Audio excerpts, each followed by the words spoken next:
Welcome students.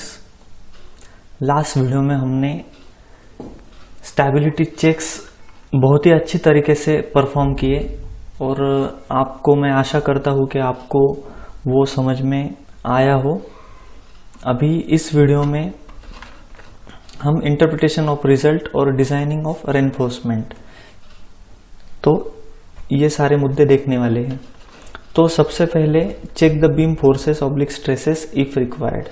अभी हमारे इस केस में बीम हमने लिया ही नहीं है, जिसको हम स्ट्रैप बीम कहते हैं। तो इस केस में स्ट्रैप बीम लेने की जरूरत नहीं है। क्यों जरूरत नहीं है? देखो, डिस्प्ले शो रिएक्शन फोर्सेस। यहां पे सॉइल प्रेशर हमने चेक किया था, तो ये सॉइल प्रेशर -265 किलो न्यूटन पर मीटर स्क्वायर ये आया था माइनस में, और इधर का जो मैक्सिमम था वो 0 आया था। अगर ये मैक्सिमम कॉलम में प्लस में कोई आता बियरिंग प्रेशर, तो वो अपवर्ड बियरिंग प्रेशर होता। तो उस केस में जहां पे वो अपवर्ड बियरिंग प्रेशर आ रहा है, समझो वो यहां पे आ रहा है या तो फिर यहां पे आ रहा है, तो उस अपवर्ड थ्रस्ट को रेजिस्ट करने के लिए हमने स्ट्रैप बीम प्रोवाइड करना पड़ता था उस केस में। बट अभी इस केस में हमारा निगेटिव बियरिंग प्रेशर ही आ रहा है, तो इसकी वजह से इस केस में स्ट्रैप बीम प्रोवाइड करने की जरूरत नहीं है।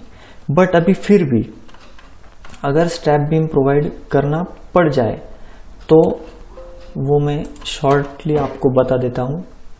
अभी समझो ये दो बीम के दरम्यान हमें करना पड़ रहा है, तो मैं पहले तो बीम का ये करूंगा, डिफाइन करूंगा बीम 1 मॉडिफाई। यहां पे हम B 300/450 मटेरियल M25 HYSD 500, ये यहाँ पे वेब विड्थ तो ये 300 ही आ जाएगी और यहाँ पे 450 आ जाएगी। टॉप कवर ये 40 mm, ये 40 mm। यहाँ पे ओके कर दिया मैंने और ओके कर दिया। अभी मैं ड्रॉ बीम ऑब्लिक लाइंस तो ये लेता हूँ। तो यहाँ से मैंने इस पॉइंट से लेके इस पॉइंट तक मैंने एक बीम ड्रॉ किया, ठीक है। ये बीम मैंने ड्रॉ किया इस बीम से लेके इस बीम तक। अभी इसको मैंने डिफाइन में जाके लाइन स्प्रिंग प्रॉपर्टी डिफाइन करनी है। तो इस केस में मैं लाइन स्प्रिंग प्रॉपर्टी कैसे डिफाइन करूंगा? देखो, ये इसका यूनिट किलो न्यूटन पर mm ऐसा है। तो एक मिनट में कैलकुलेटर ओपन कर देता हूं।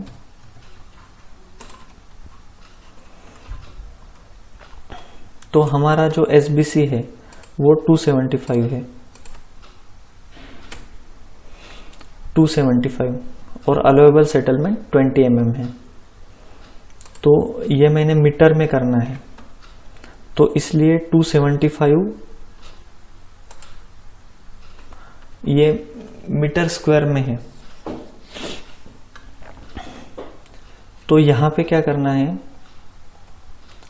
275 इंटू 10⁻⁻6 ऐसा करना है हमें।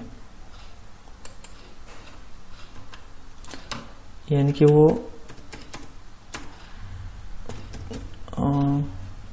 1 2 3 4, यहाँ तो 1 2 3 4 5 6, 2 0 कट करने पड़ेंगे। 1 2 3 4 5 6, ये यानी कि 275 इंटू 10⁻⁻6 डिवाइडेड बाय 20 mm हो गया। उसको multiply by width of the beam, वो 300 लिया है हमने।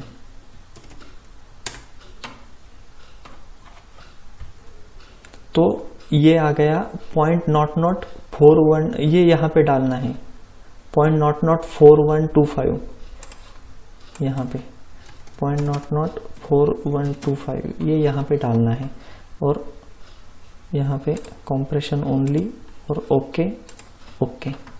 अभी मैं ये सिलेक्ट करूँगा राइट क्लिक करके, यहाँ पे लाइन स्प्रिंग प्रॉपर्टी में वो प्रॉपर्टी सिलेक्ट करके ओके कह दूंगा।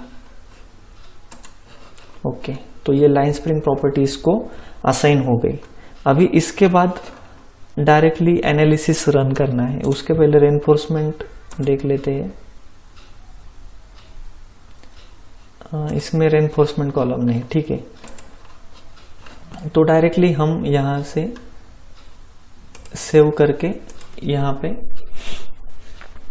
एनालिसिस रन करेंगे और डायरेक्टली रिजल्ट चेक करेंगे, बस बाकी कुछ नहीं। इसमें सिर्फ वो अपवर्ड थ्रस्ट को रेजिस्ट करता है बस।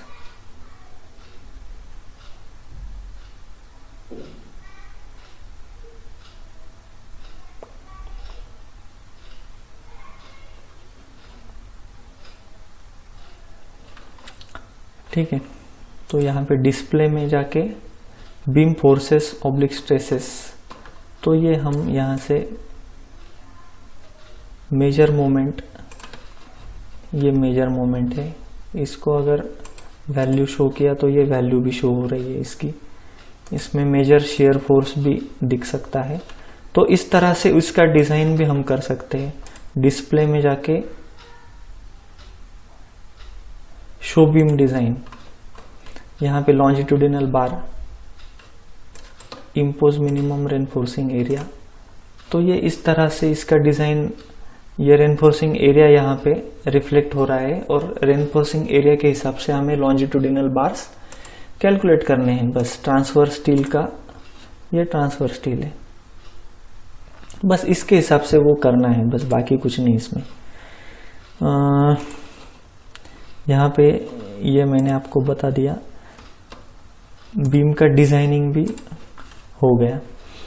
अभी बात करें स्ट्रिप फोर्सेस की, यानी कि स्ट्रिप ड्रॉ करनी है, जो कि अभी इस वीडियो में तो मैंने की नहीं है। इसके पहले वाले जो इंडिविजुअल सीरीज थी प्रॉब्लम स्टेटमेंट की, तो उसमें मैंने हर एक प्रॉब्लम स्टेटमेंट में स्ट्रिप बेस्ड डिजाइनिंग करके दिखाया था। तो मुझे नहीं लगता कि ये डिजाइन फिर से मुझे करके दिखाना पड़ेगा आप लोगों को। अगर आप लोगों को कुछ डाउट है तो मुझसे आप कांटेक्ट कर सकते हैं और मैं आपको तभी बता सकता हूँ। बट अभी ये वीडियो लंबा करने से कुछ मतलब नहीं मेरे हिसाब से। तो ये मैंने ऑलरेडी बता दिया था। स्ट्रिप फोर्सेस, वो भी स्ट्रिप फोर्सेस यहाँ से हम देख सकते हैं, शॉर्ट स्ट्रिप फोर्सेस। अभी यहाँ पे स्ट्रिप है ही नहीं, तो इसलिए ये ऑप्शन इनविजिबल दिख रहा है। ठीक है, तो इस तरह से हमने बीम का डिजाइनिंग देखा। स्ट्रिप का हमें करना नहीं है अभी, डायरेक्टली हमें footing slab design by FEM, finite element method, जो कि मोस्ट एक्यूरेट मेथड है स्ट्रिप मेथड से, इसलिए वो मेथड हमें यूज करना है डिजाइनिंग में। ठीक है, तो अभी ये नेक्स्ट वीडियो में मैं आपको ये एनालिसिस टाइप कैसे यूज करने हैं तो वो भी बताऊंगा, और डायरेक्टली फुटिंग डिजाइन का यानी कि रेनफोर्समेंट भी मैं आपको बताऊंगा। ठीक है, थैंक यू फ्रेंड्स।